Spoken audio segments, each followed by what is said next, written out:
Alright, so I was having some issues with my 2000 Ford Crown Vic Police Interceptor with when I'd rev it or even put it in park, the idle would fluctuate a lot. So I went and took off my intake air control valve, which under the hood it's right here.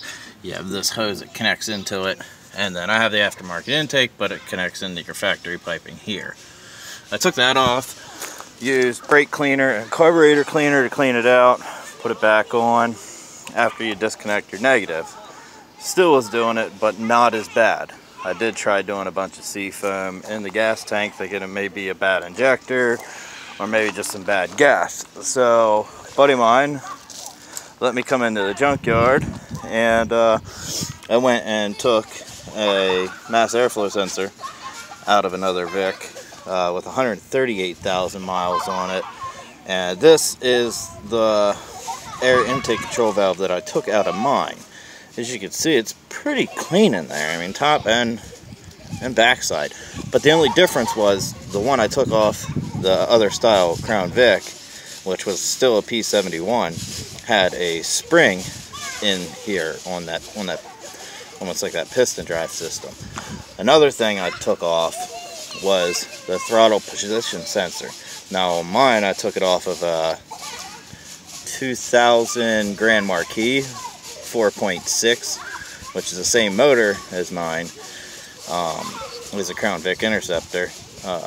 That is just two Phillips bolts that are super hard to get to, as far as with a stubby wrench. So you can get to them, but they don't want to break loose.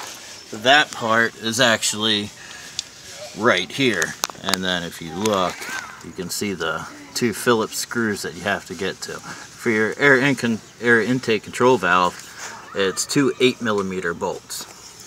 So I replaced the mass airflow sensor, cleaned the new one all out, cleaned out the air intake control valve, and I also snagged up another EGR, because I was getting a check engine code for an EGR valve or a gas/vacuum line leak. So what I did was I replaced the EGR valve, which is two 10mm bolts, and then you just put an adjustable wrench on here, and it's actually reverse threaded, so you'll go this towards the driver's side to break it loose, and passenger side to tighten it. To get to that, there's just one bolt here, and then on the back side here another bolt, and that just holds your two lines here out of your way. So I replaced both those. I replaced the EGR valve, air intake control valve, and the throttle position sensor, as well as the mass airflow sensor. So I'm just going to fire it up. One of the things I had going on with it was when I would start it, it wouldn't idle correctly. So now I went and redid some of that, and we'll give it a whirl. So as you can hear, it's idling. Now when I would rev it, it would actually want to fall on its face on the D-rev. So we'll just see how that goes. So it seems to be running pretty legit, no check engine codes. Vic actually does have 258,000 miles on the body. The lady I bought it from said she replaced the motor at about 198,000. Can't always tell whether that's true or fake. So if it does in fact have 258,000 miles on it, it was need-be time to replace those parts anyway. So I did take them off of another Crown Vic that had 138,000 miles on.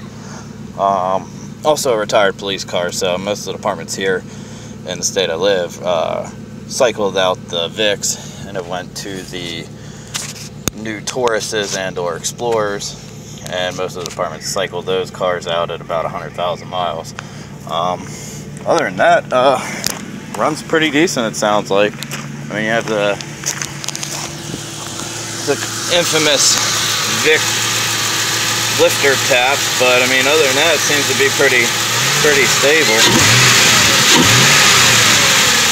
Doesn't want to seem to really fall on its face too much, so that'll be a plus. So If you have any questions, shoot me a link or a comment here, and I'll keep posting them as I continue to do things. I don't really see a whole lot of videos where they really troubleshoot a whole lot of them, the interceptors, so